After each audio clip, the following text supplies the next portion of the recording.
Okay, this is my tomato trellis. I had a few extra tomatoes this year, so instead of planting them up in my main garden up there in cages like those tomatoes right there in the concrete reinforcement wire, which is my usual method, and these tomatoes up there are much farther along than these little puppies down here, unfortunately. All right, anyway, back to the tomato trellis.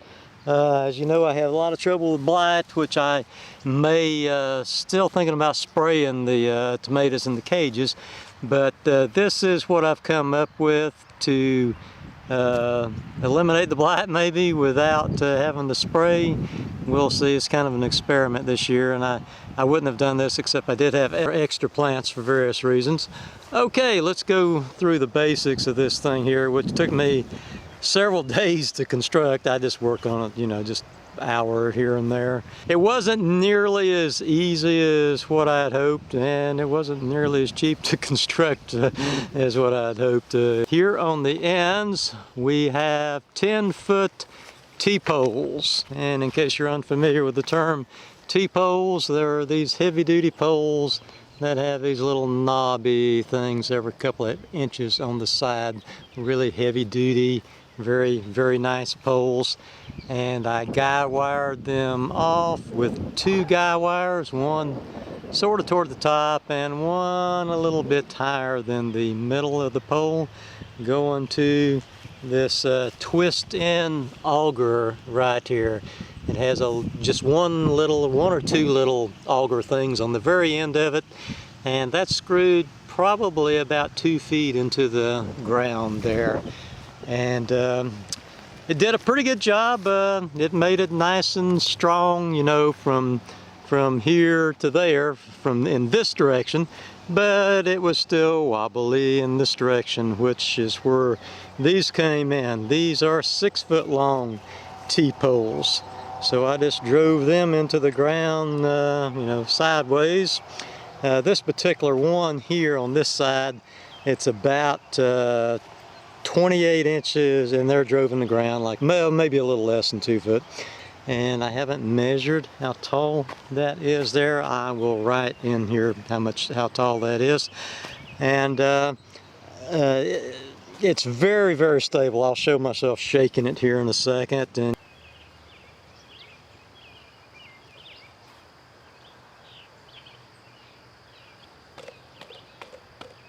And you'll see how stable it is. On the other side out there, I went only about 25 inches from the center, you know, to out there, 25, you know, 50-inch span all total there. And I put it up higher, and I like that one down there better with the 25 inches and up higher because, you know, there's less, it takes up a little less room, and it just seems to be equally stable out there as what this one that's more spread out is. And also I went ahead and put, if you ever was to run into that edge there, I mean, it would be just really bad. You'd wind up with a pretty good injury. So I just took some cups, Zaxby's cups, 500 stores, and 2 of them, and I just put it over there. So yeah, you can hit that pretty good without worrying about things. And I just took my wire, and of course I just went around and around and around and through and bound it, and yeah, it's super good and sturdy like that. Okay, a couple of basics. This wire, I tried my best. I knew the type of wire I wanted, and I ordered it online, and I guess maybe I didn't know the correct terminology. I wanted a wire which had one, and you can't hardly see it on this. Anyway, I wanted wire which had one solid copper core, just one piece of copper. And I ordered solid copper wire. So, you know, that to me was the wire that I was wanting, solid copper wire. That sounds like it's got one solid copper core, which is super good stiff wire. highly resistant to sagging, and you don't have to make but just a couple of kinks in it, you know, when you're doing your wire around to hold everything in place. And this here has probably, well, I know you can't see it there. Well, maybe you can. If it's just a little, if I had a flashlight. Anyway, this here probably has 6 or 8 strands of copper wire. They are like solid strands and not twisted strands, but still an inferior wire. The stranded copper wire, definitely an inferior wire to solid, what I call solid, one piece of solid copper. So I figured it would be acceptable, adequate, and yeah, it's adequate barely as far as I'm concerned. So if you ever do a project like that, don't settle. This is number 10 gauge, get number 10 gauge, solid copper, one piece of copper, one single strand of copper is what you want. And here in the center, okay, like I was saying, these are 10-foot T-poles, which I meant to drive 2 foot in the ground for an 8-foot pole. I wound up getting a little carried away. I drove it close to 2.5 foot in the ground. So that's, and I didn't plan out quite as well as I should have whenever I got to the top. See, all these wires going across, or the bottom wire is about 17 inches off the ground, and then each other wire is about 11 inches apart. And then I got to the top and I just had like about 8 inches up there on the top maybe. So I needed to get things spaced a little more evenly, but whatever. And here in the center, okay, the ones on the end are, again, 10-foot T-poles. This is a 7-foot, 2 7-foot U-poles is what these are. I just happen to have these on hand, in my opinion, an inferior pole to a T-pole because they're not nearly as strong. The upside is you can, you know, put them together like this. I bolted this together with 3 bolts here. And I don't know, maybe T-poles have some uses where they would be superior to a T-pole. I don't know what it would be because I much prefer the T-poles. I did leave 1 strand of wire unattached here so I could show a little trick. I mean, in a way, maybe this is superfluous here because I'm showing how to attach this to a T-pole, a U-pole, and I'm telling you that you need to get T-poles. But I'm sure there'll be some people that wind up using T-poles for it. They're much easier to find, these 10-foot T-poles on the ends. I had to order them online and had to pay shipping, and like I say, I don't want to even get into how much this little project has cost me here. Let me go around on the other side and I'll show you how I have connected the wire to these U-poles. Okay, see, this is how it winds up looking, just like that.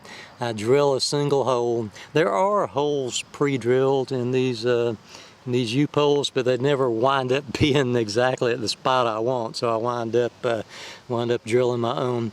So I just drill a single hole through here, and then I take a long stretch, another separate piece of this crappy wire. Actually, I take them a piece that's 40 inches is what I wound up doing, which if you had the proper wire, you could get by probably with at most half of that. But with this here, you have to do a lot of wrapping to ensure that it doesn't try to come loose on you. So I'm going to show right now me attaching a loose wire to the U-pole. Now, one thing before I get to that, there is one advantage to this U-pole here, and that is whenever you're attaching your wire to it, it is possible to take slack out of a certain amount of slack out of your wire. Maybe as much as on each wire, like an inch on this side and an inch on this side. This particular attachment point here, as you can see, it looks way different on this side than it does on this side. This is how you want it to look. Whenever you're just gripping things good and tight and pulling on your wire, you want to, see, I'll be on the other side of this whenever I'm attaching it. You want to pull back on it and just, you know, make your wire go in. And that really tightens it up. Here's one where I haven't done it yet because I didn't discover it there at first. So in a little while I'll be redoing this one, and this wire will look more similar to this one. Now, however, whenever I do tighten up on this one, like really good and tight, this one won't be in this same spot. Right now it's right, you know, the wire, the V here is right at the edge of this U-pole.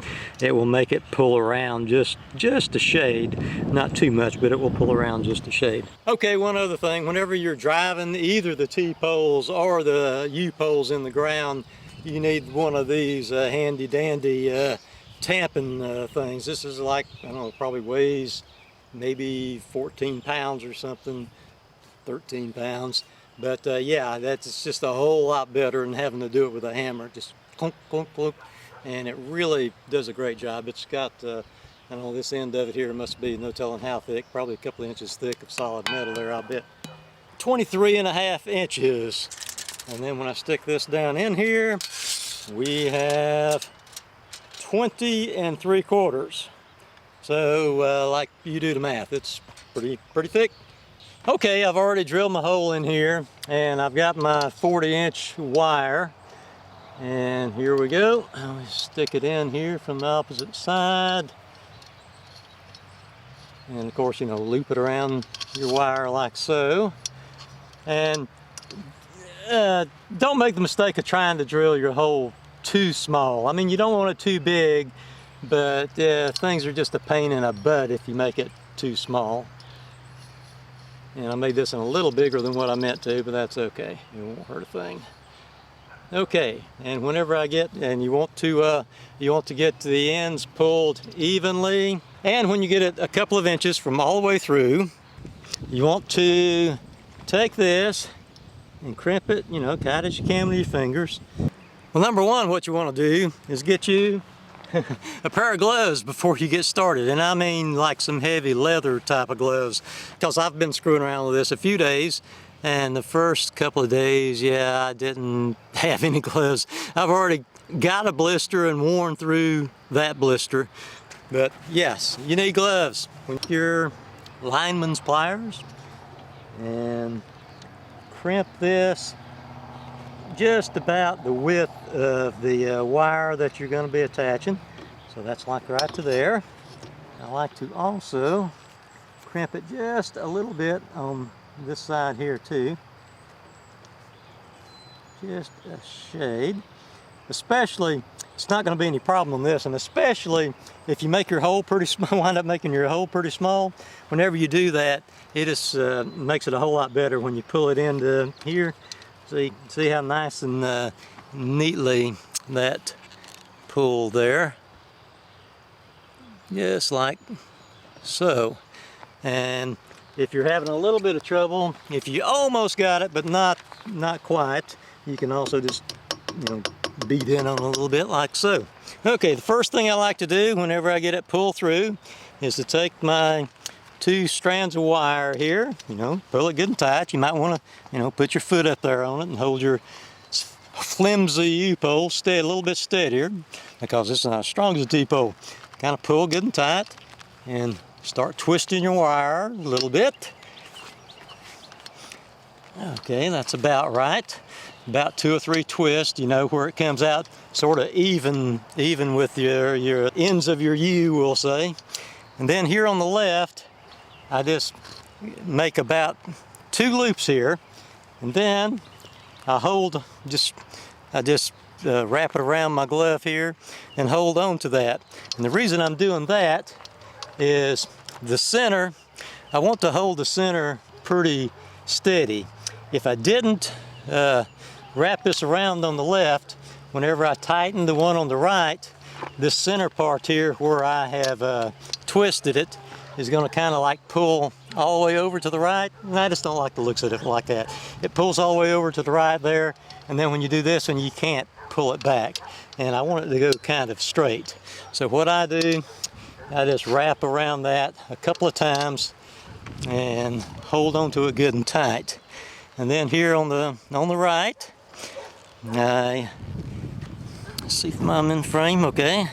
Okay, so here on the right, I'm going to be pulling this inward just as far as I can in order to take as much slack as I can out of this wire.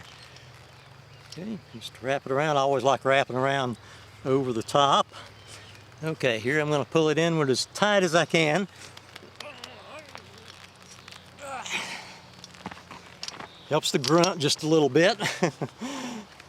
And like I say, if you had decent wire, right here would be about all the crimping you would, right here would be about all you would need to be doing. But this here, you got to have a 40 inches of wire just to make sure that it stays put. Okay, now we come over here to the left side, and as you can see, I wound up doing pretty good on getting it pulled in there. It's almost to the edge. Now whenever I pull this one tight, this one will kind of slip back around a little bit, but that's okay. It still gets things pretty doggone tight. I really do think that with the U-poles, maybe you are able to get your wire a little bit tighter than with the T-pole, but still I would prefer just the T-pole. Okay, here again, whenever you wrap around this, you want to get your wire pulled back to you as much as possible.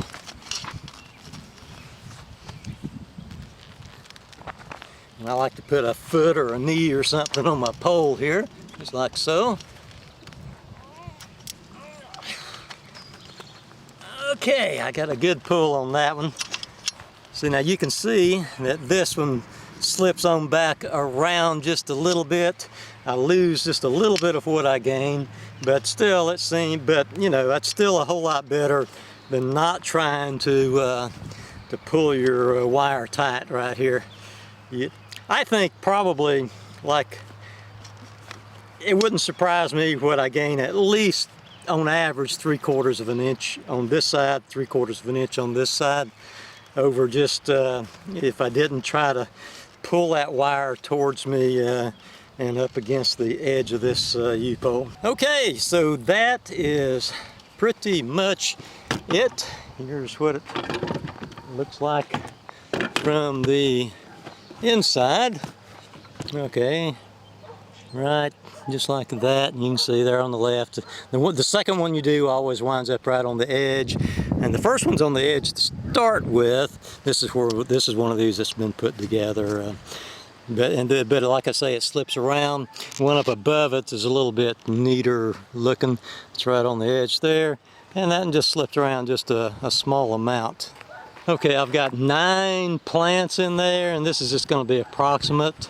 Approximately 3.5 to 4 foot apart on each plant. The end plants are 2 feet from the U-pole. The overall length of this whole operation here is approximately 36, 37 feet, something like that. It's a little less, something less than 40 feet. Yeah, I'm sorry for the general, the general dimensions. I forgot to measure it, and I forgot exactly what it is. Okay, like I said, these are Burpee hybrid tomatoes, and they're supposed to have tomatoes which can get to 2 pounds a piece.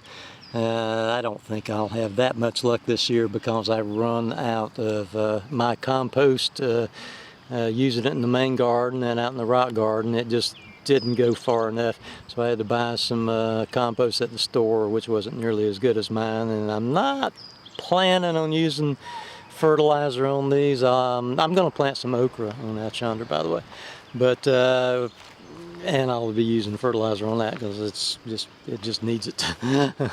So we'll see how it goes. This trellis here looks awful optimistic for such a tiny little plant, but we'll see.